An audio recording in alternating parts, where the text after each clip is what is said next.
4ஆம் வகுப்பு எண்ணும் எழுத்தும் தமிழ் மாதத்தேர்வு 2க்கான விடைகளை பார்க்க போகிறோம். முதல் கேள்வி, பொருந்தாத சொல்லை வட்டமிட்டு எழுதுக. கம்மந்தட்டை, வாழைத்தட்டை, சோளத்தட்டை. இதில் பொருந்தாதது வாழைத்தட்டை. 2வது கேள்வி, நெற்பயிறு, காராமணி பயிறு, சிறுபயிறு. விடை நெற்பயிறு.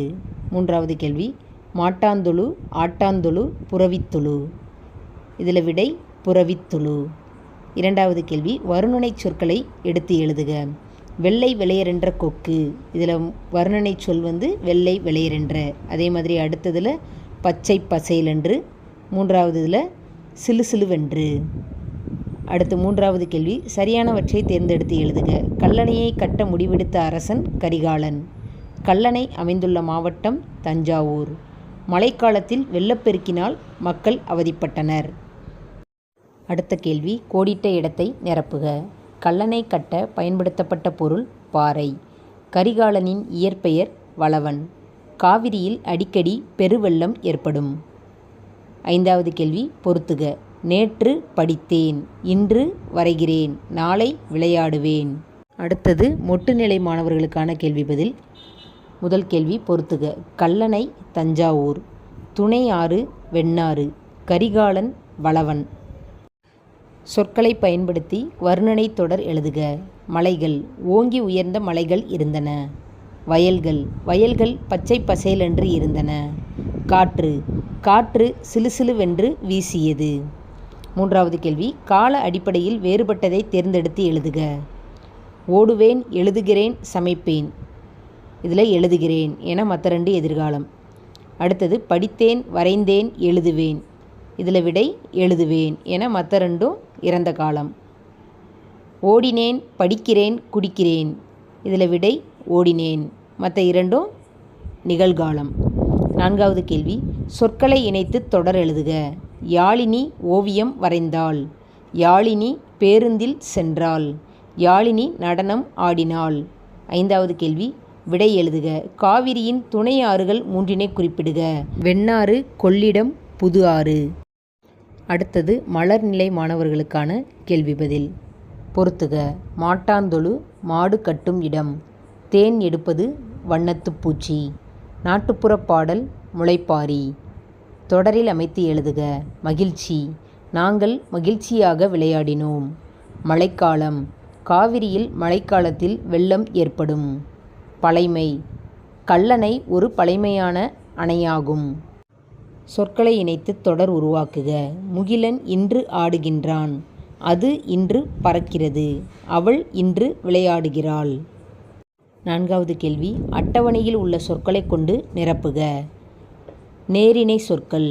சீரும் சிறப்புமாக, பேரும் புகழும், ஓங்கி உயர்ந்த. 5வது கேள்வி, கல்லணை பற்றி நீங்கள் அறிந்தவற்றை எழுதுக. கல்லணை உலகின் மிக பழமையான நீர்ப்பாசன திட்டமாகும். கல்லணையை கட்டியவர் கரிகாலன். இது தஞ்சாவூர் மாவட்டத்தில் உள்ளது. அடுத்ததாக வகுப்பு நிலை மாணவர்களுக்கான மாதத்தேர்வு. முதல் கேள்வி, பத்தியை படித்து வினாக்களுக்கு விடையளிக்க. நாட்டுப்புற பாடல் வகையில் சேராதது எது? இந்துஸ்தானி.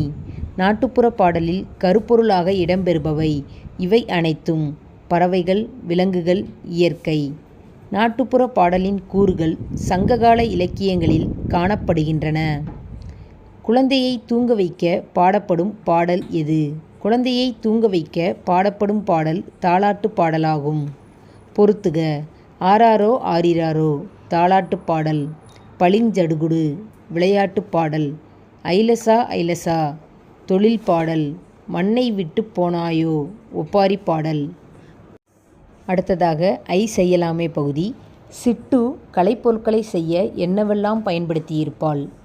வண்ண நூல், பஞ்சு, வண்ணக் காகிதம், குச்சி, வண்ண மை, கத்தரிக்கோல், அட்டை, பசை, இலைகள், பூக்கள். சிட்டு செய்த கூழாங்கல் கலைப்பொருட்களுக்கு பெயர் சூட்டுங்களேன். இங்கே ஒரு உதாரணம் கொடுத்துருக்காங்க. ஒட்டகச்சிவிங்கி ஓவியா. மற்ற பொருட்களுக்கு உங்களுக்கு தோன்ற பெயர்களை வச்சுக்கலாம். உதாரணமாக பொன்வண்டு பொன்னி, கோழிக்குஞ்சு கோபிகா, யானை யாழினி, முயல் முகிலன். சிட்டு செய்த கலைப்பொருட்களுக்கு ஒரு நாள் உயிர் வந்து உங்கள் ஊருக்கு வந்துவிட்டதாம். அவை என்னவெல்லாம் பார்க்கும். வீடுகள், மனிதர்கள், குளங்கள், மரங்கள், கோவில்கள், பள்ளிகள், கடைகள் போன்றவற்றை பார்க்கும். இது ஒரு உதாரணம்தான். உங்கள் ஊரில் என்னெல்லாம் சிறப்பாக இருக்குதோ அதெல்லாம் நம்ம எழுதிக்கலாம். ஒட்டகச்சிவிங்கி ஓவியாவிற்கு ஒரு கடிதம் எழுதுங்களேன். அன்பிற்குரிய ஒட்டகச்சிவிங்கி ஓவியா, நான் நலம், உன் நலமறிய ஆவல். உன் நீண்ட கழுத்து எனக்கு மிகவும் பிடிக்கும். உன் நீண்ட கழுத்தின் உதவியால் நீ இலைகளை தின்பது பார்ப்பதற்கு நன்றாக இருக்கும். உன் மஞ்சள் வண்ணம் அழகாக இருக்கிறது. உன்னை நேரில் பார்க்க எனக்கு ஆசையாக உள்ளது. எங்கள் ஊருக்கு ஒருமுறை நீ வர வேண்டும். இப்படிக்கு உன் அன்பு தோழி யாழினி. உங்கள் கற்பனையில் தோன்றும்படி கடிதம் எழுதி கொள்ளலாம். நன்றி.